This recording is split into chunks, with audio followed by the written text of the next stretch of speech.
درود و سلام به بینندگان برنامه شام غزل. اینک ما باز در خدمت شما قرار داریم و این نوبت هنرمند مردمی تاجیکستان امردین کبیر که برای بینندگان آشنا است، از آثار یکی از شاعران خوبی عصر گذشته ما جمال الدین کریمزاده چند غزل را با آهنگ درآوردند و امروز این غزل‌های ناب، غزل‌های زیبا، غزل‌هایی که سرشار از پویایی است، حرکت است، کوشش است، شادی است، پند است، حکمت است، دستور است، تقدیم شما می‌گرداند.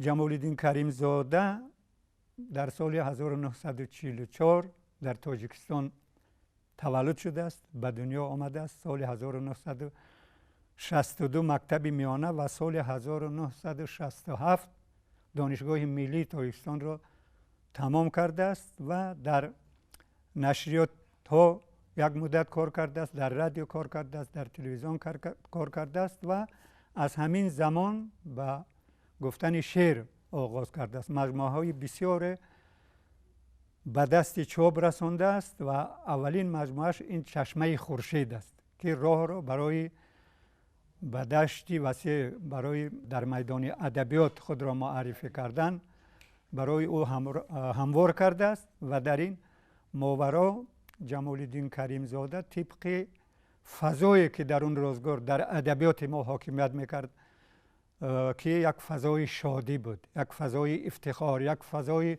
خودشناسی، عصر 20 برای مردم ما عصر سازنده است که ما در پایان این عصر به استقلال رسیدیم و در همین دوره جمال الدین کریمزاده با قلم خود برای احیای ارزش‌های ملی، برای بازتاب زندگی پر از شکوه، شوکت، شادی آن روزگار خدمت کرده است. قلم خود را در خدمت مردم قرار داده است و خوشبختانه در یک مدت کوتاه، البته عمر کوتاه دیده است جمال الدین کریمزاده، اگر خطا نکنم همگی 57 سال، سال 2001 در اول عصر 21 عالم را پدرود گفته است. اما در همین مدت توانست که در ادبیات عصر گذشته، در ادبیات تاجیک نقش خود را داشته باشد، جایگاه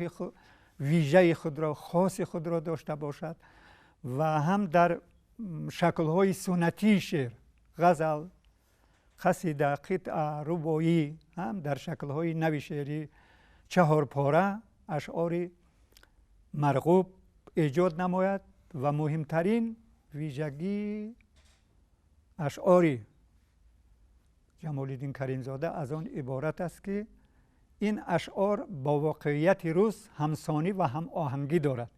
یعنی یک نوع شعر تقلیدی یا غزل تقلیدی که ما میدونیم که ما ملت غزلیم، ملت شعریم، هزارها شاعر بزرگ غزل سرا داریم، اما غزل همیشه برای مردم یک میدان خودنمایی، خود را نشان دادن، افکار خود را به نمایش گذاشتن است و شاعران به قدر همت خود توانستند که در این ژنر کهن، در این شکل کهن افکار و آرای تازه خود را پیریزی نمایند و تقدیم مردم و جامعه کنند. و جمال الدین کریمزاده نیز طبق طلبات زمان به اندازه همت خود، ظرفیت خود، اندیشه خود توانست که هم در شکل‌های سنتی طوری که من گفتم، هم در شکل‌های نو اشعار خوب، اشعار پندآموز، اشعار هدایتگر برای مردم ما ایجاد کند و امروز نامش را در صفحه زندگی ما، در صفحه ادبیات ما، در صفحه شعر عصر گذشته و شعر امروز مجسم سازد، جاویدانی گرداند و نامش زنده باشد، جاویدان باشد. این جاویدانگی را ما در آن میبینیم که امروز هنرمند شناخته ما از آثار این قلمکش چند غزلی را برگزیده است، انتخاب کرده است، به آهنگ درآورده است. این خودش از آن درک میدهد که یعنی نام جمال الدین کریمزاده با آثارش زنده است. زنده دارد مرد را آثار مرد، نام گل باقی است چون گردد گلاب. اگرچه در میان ما نیست، اگرچه این جسماً این دنیا را بدرود گفته است، بدرود گفته است، اما معناً با آثارش، با قلمش، با آن زحماتی که در زندگی کرده، با آن تلاش و پیکاری که در زندگی کرده بود، توانست که نامش را در ادبیات ما گذارد و هرگاه هر زمان هنرمندان، حافظان توسط اشعار او، توسط اشعار خوبی او نام او را در صفحه زندگی مردم، در خاطرات مردم زنده نگاه دارند. البته درباره جمال الدین کریمزاده ما می توانیم که ساعتها صحبت کنیم. آثار وی را از پهلوهای گوناگون مورد نقد، بررسی، تحلیل قرار بدیم، اما من گمان میکنم که شعر و موسیقی همیشه توأمند. همین هنرمندانند، آوازخوانند که شاعران رو چیکار میکنن؟ معرفی میکنن. بعضا شاعری هست که در سطح بلند شعر ایجاد میکنند، از نگاه صوری خیال، از نگاه هنری شاعری شعرش بسیار بلند است، اما از شعرش از موسیقی برخوردار نیست. آنها را کم میشنم. بعضا شاعرانی هستند که شاید کمتر خب از صوری خیال، از هنری شاعری برخوردار باشند، اما بیشتر شعرشان آهنگین است و مورد توجه آوازخوانه است و بیشتر آنها را میشناسم. و به سبب نیست که من در کتاب ادیبان تاجیکستان خواندم که زیاده از 200 شعر جمال الدین کریمزاده را آوازخوانان ما با آهنگ درآوردند. این دلیل جایگاه خاص داشتن این هنرمند و با موسیقی توأم بودن خب شعری وی می باشد. و سخن از زبان لقمان خوش است میگویند. من اینک نوبت را به هنرمند شناخته جمهوری تاجیکستان امرالدین کبیر میدم. بفرمایید.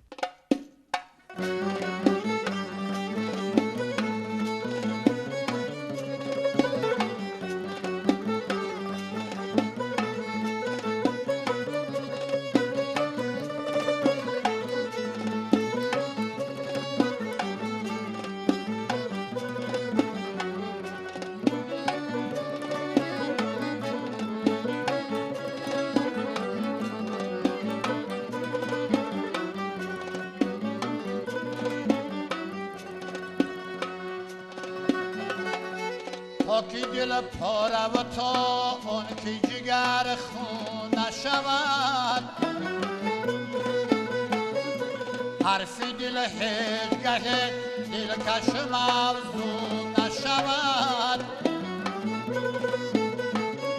نیک بودن هنر و ثروتی آدم باشد، قدری این سن ببدی افزون نشود.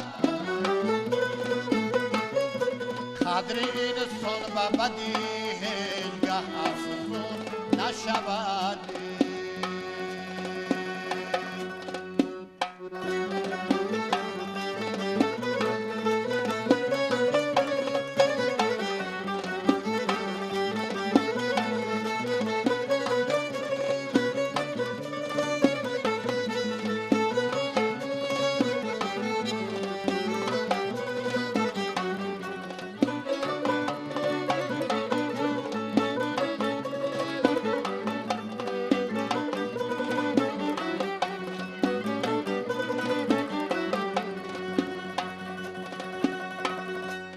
بدی خواهید فتنه و مادر به خطا، زندگی روی زمین هیچ دیگرگون نشود. عشق گل خیز دل و شور تلاش است و جدا، اندر این راه همه رامین و مجنون نشود. اندر این راه همه رامین و مجنون نشود.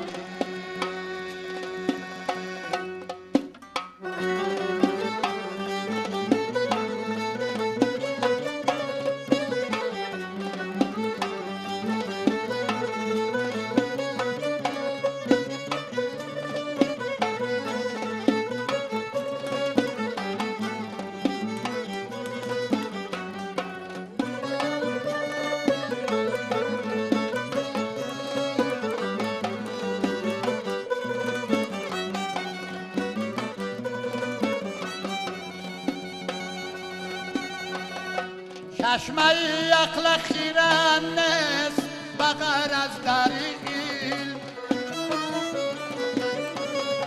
دفتر هر کی اگر خان فلاتون نشود، هنر و نزدیک چون شم خود افرو شوی، تا جگر گل نکند رو جگر گل نشود، تا جگر گل نکند روی جگر گل نشود. احسن. واقعا غزلی که از حنجره امرالدین کبیر تقدیم بینندگان گردید غزلی عصر 20 است. غزلی هست که از غزل پیشینیان فرق میکنه. البته اون ردیف و قافیه هم هزارهم بار تکرار میشد، اما موضوع تازه است، طرز بیان تازه است و با واقعه های آخری عصر گذشته این زندگی ما، مردم ما، روزگار ما که از عاقبت نااندیشی ما با فلاکت های روبرو شدیم که باید روبرو نمیشدیم و در همین غزل انعکاس شده است.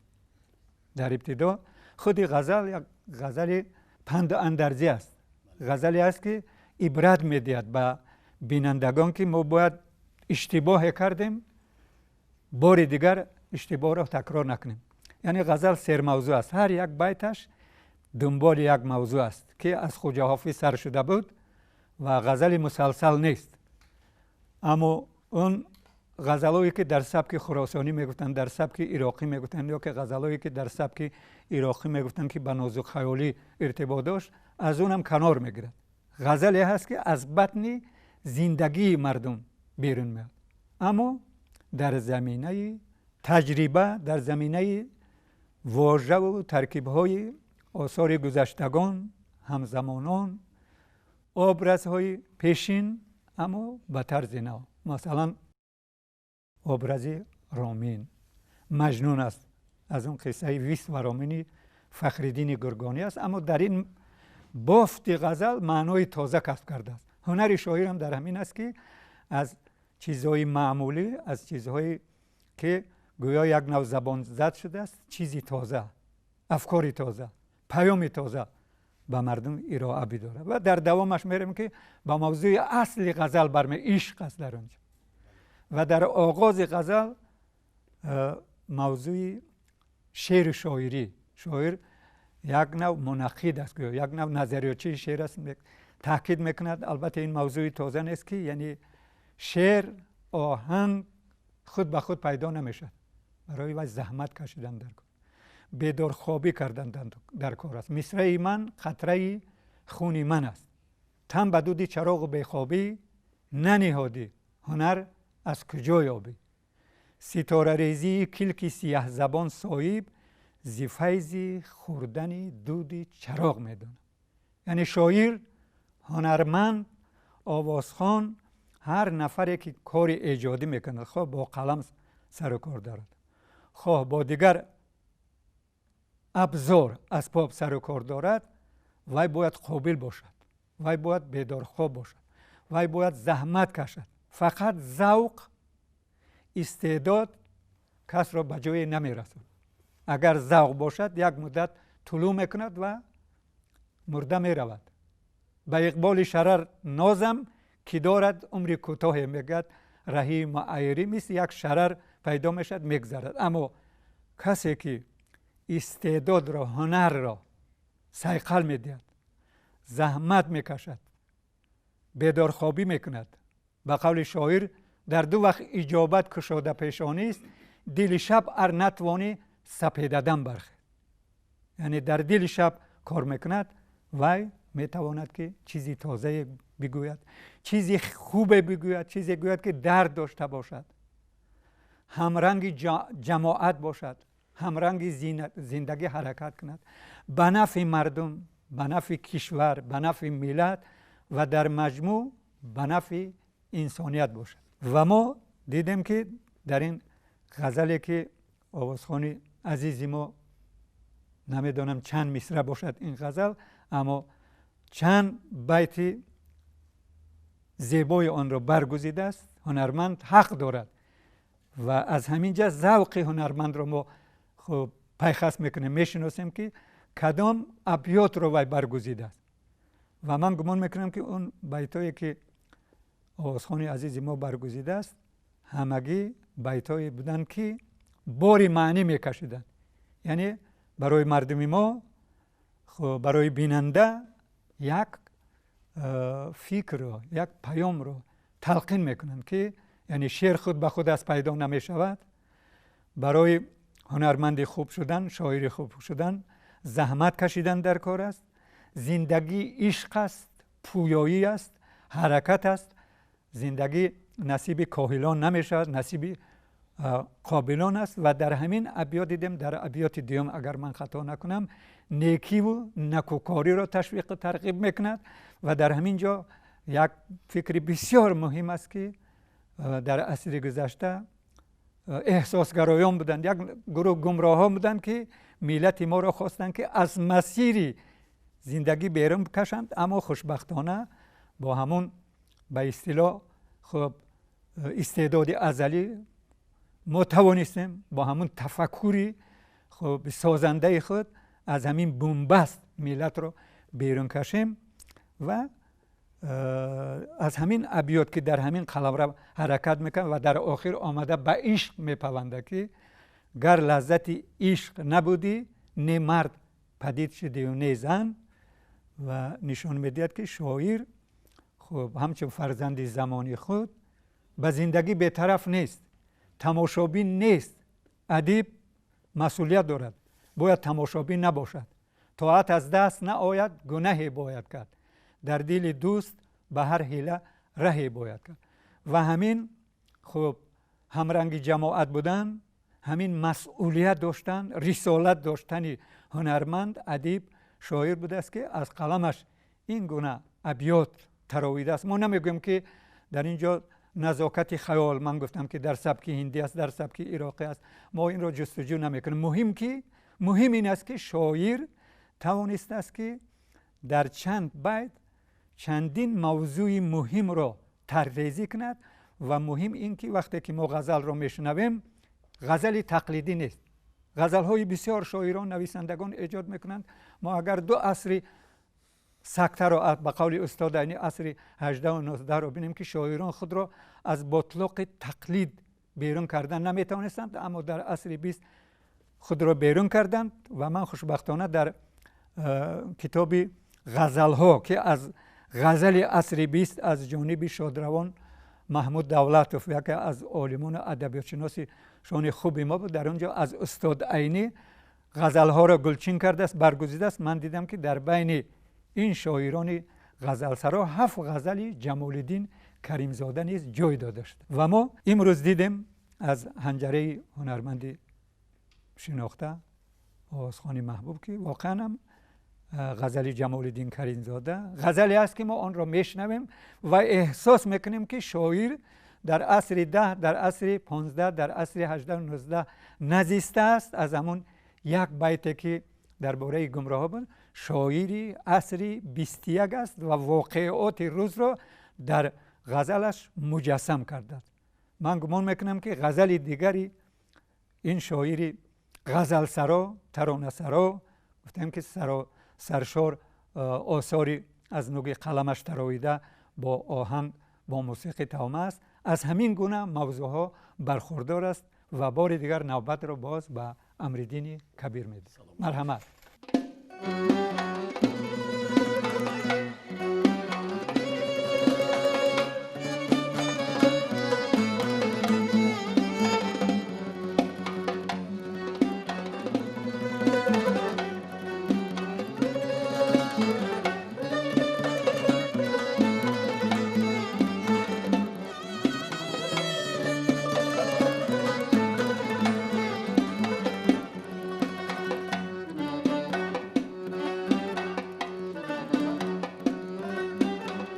ساعتی در دو دمی غم میگذرد،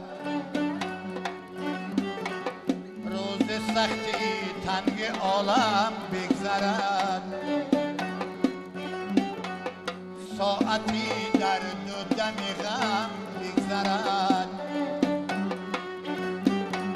روزی سختی تنگی عالم بگذرد، هر بلایی که عظیم است و علیم، هر بلایی که عظیم است و علیم،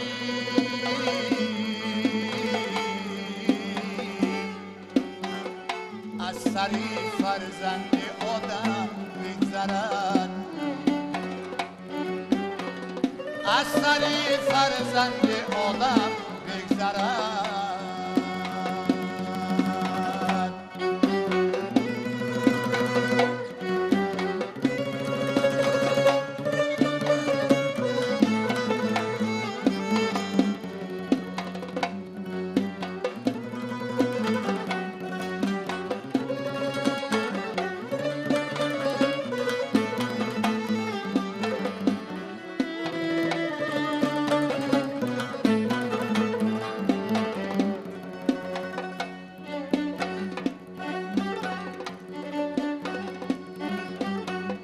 عیش و مستی را نباشد عاقبت،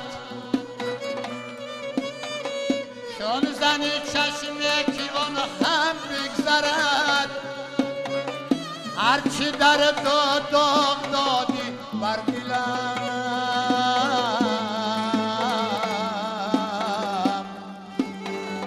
همچنان بارانی نم نم بگذرد، همچنان باران نم نم بگذرد.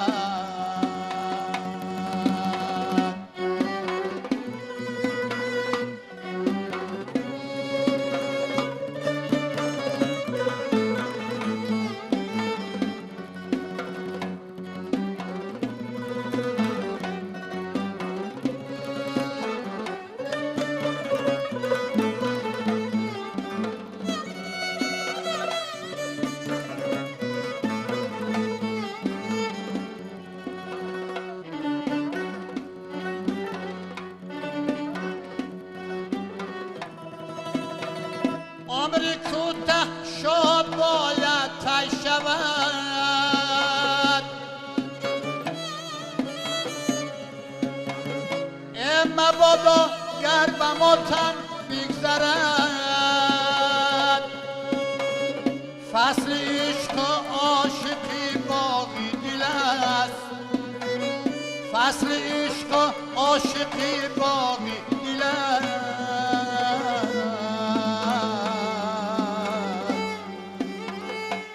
خشا این فصل خورم بگذرد، خشا این فصل خورم بگذرد، خشا این فصل خورم بگذرد.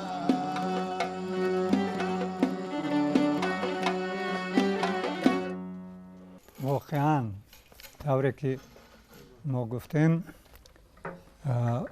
هم در غزل یکم و هم در غزل دیوم ارتباطی کلامی گوینده، سخنی گوینده به زندگی، به واقعیت روز احساس میشد و این غزل دوم نشان داد که بنیاد این غزل بر همون سخن مردمی که مشهور است، زبانزدی خصوصا برای مردم ملت ما است، خلق تاجیکی فرود و فرازهای زیادی را پشت سر کرده است. هرچی آید بر سر فرزند آدم بگذرد. شاعر میگوید که زندگی کردن من مردن تدریجی بود، آنچه جان کندنم عمر حسابش کردم. ملت ما سختی های بسیاری رو پشت سر کرده است. البته دوره های درخشندگی داشت، دوره بود که فاتح جهان بود، شمشیر در دست داشت، اما بعد از اون که شمشیر را از دست داده بود به یک ملت ایجادکار، ملت قلم تبدیل یافته بود، مشکلات بسیاری را پشت سر کرده بود و در پایان عصر گذشته، طوری که من در توضیح و تشریح غزل یکم گفتم، ما با یک مشکلات روبرو شده بودیم، کشور ما، ملت ما، مردم ما، البته با عیب نیروهای هم ناآگاه، گمراه داخلی و هم خارجی.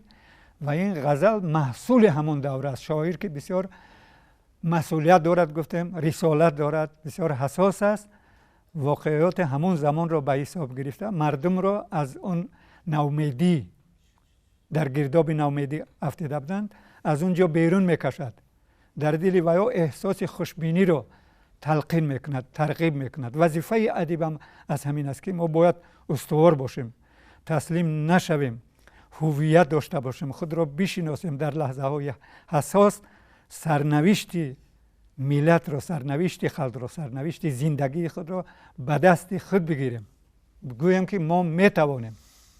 اگر گویی که بتوانم قدم در نه که بتوانی، و اگر گویی که نتوانم بیرو بنشین که نتوانی.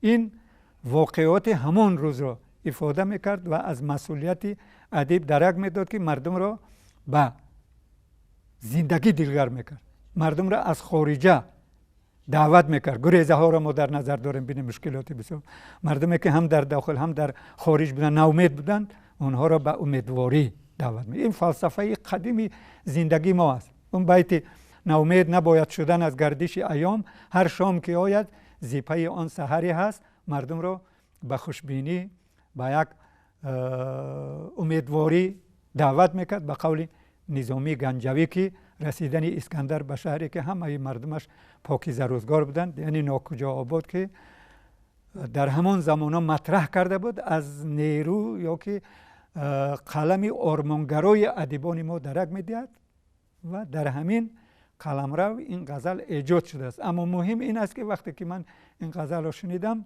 قاووسخان محبوب ما این غزل را برگزیده است، با اون واقعات ارتباط میگیرد. اما این غزل امروز باز غزل روز است. چرا؟ ما با یک بلای گرفتار شده، ما که کرونا ویروس میگیم، که مردم چشمدار نبودن، بشر چشمدار نبود، نه تنها ملت ما.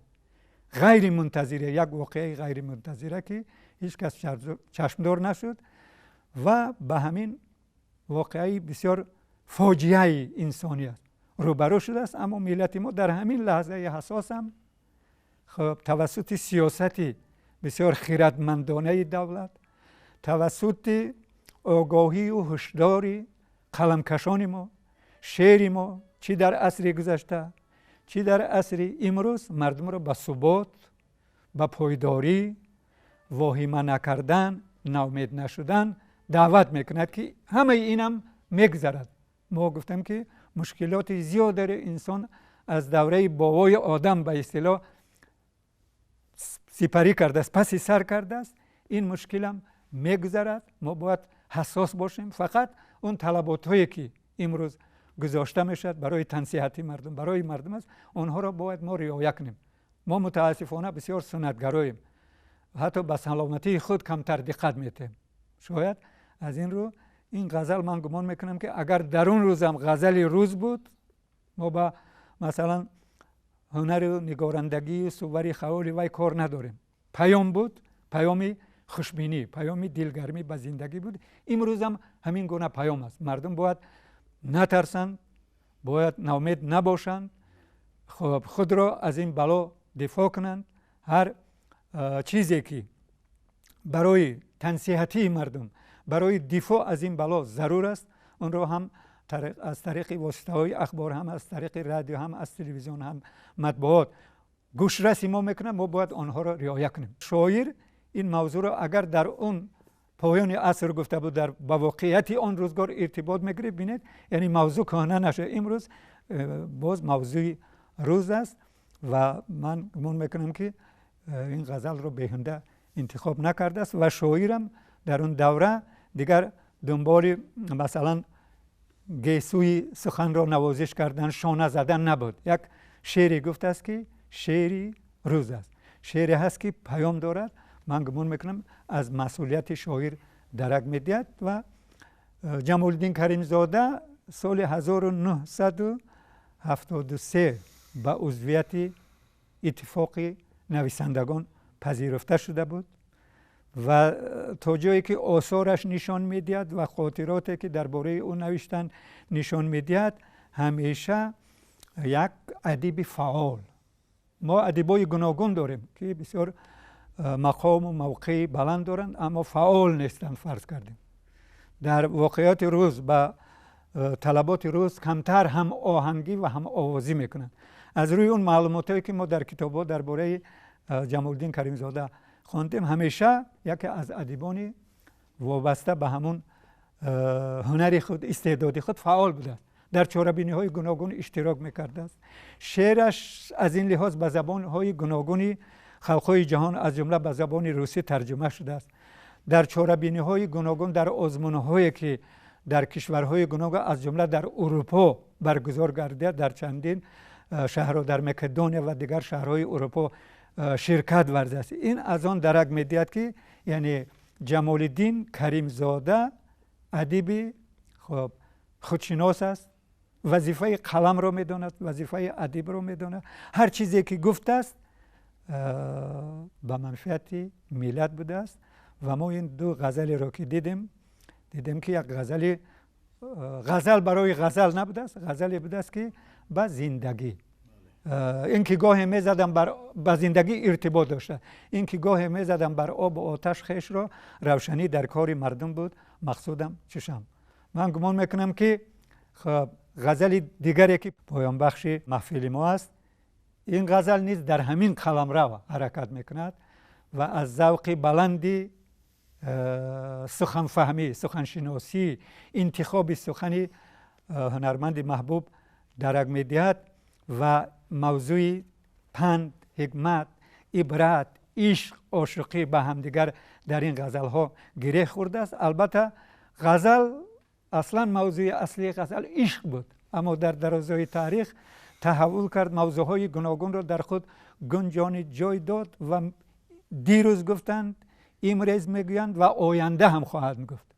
یعنی زندگی عشق است، محبت است. بیهوده مولانا نگفت ملت عشق از همه دینها جداست، عاشقان را ملت و مذهب خداست. ناظم هراتی میگوید که وصف خوبان را نهایت نیست ناظم، ورنه من آنقدر گفتم که انجام سخن آغاز شد. یا تمام شد، لیکن باز میگویند.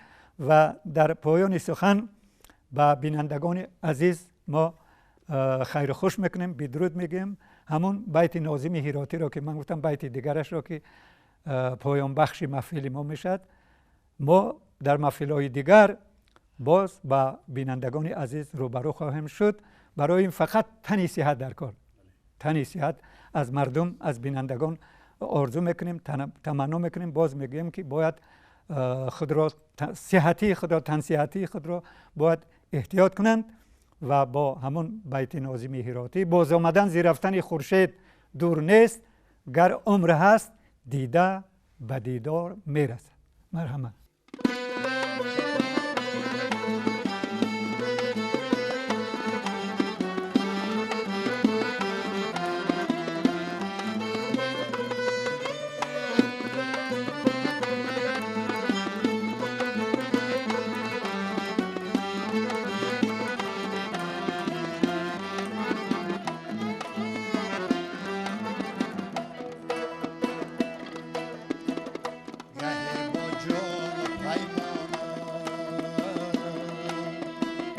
گهی سرمست و دیوانه،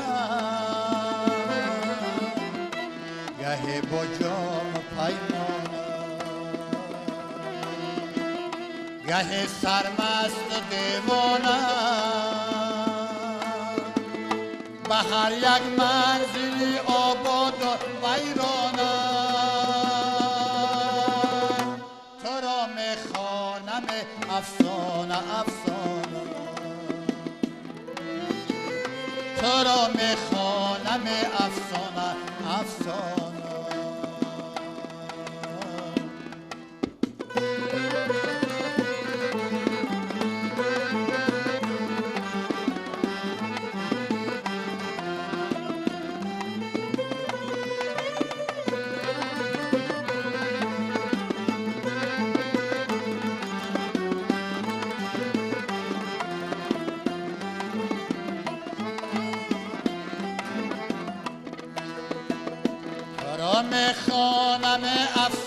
افسانه زبا تو را میخوانم افسانه افسونگری دلها تو را میخوانم افسانه دنیا تو را میخوانم افسانه دنیا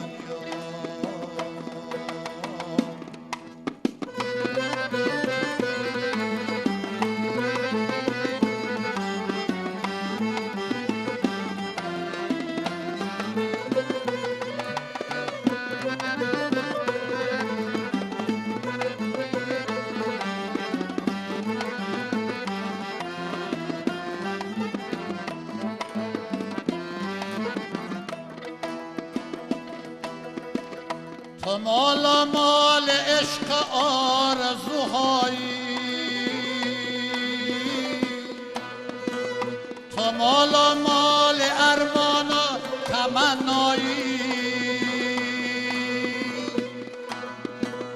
شو در هر صورت باشی تو زیبایی تو دنیایی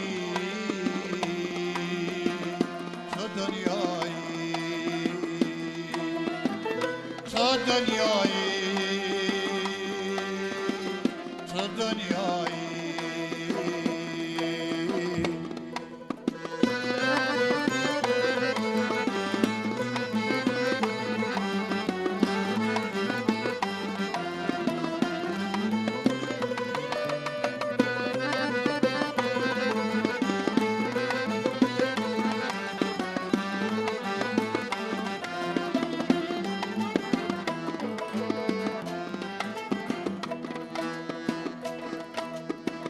از این را هر کجا با جام و پیمانم گه سرمست و دیوانم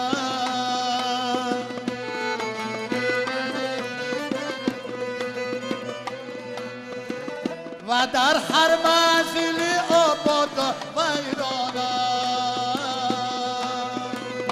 تو را میخوانم افسانه افسانه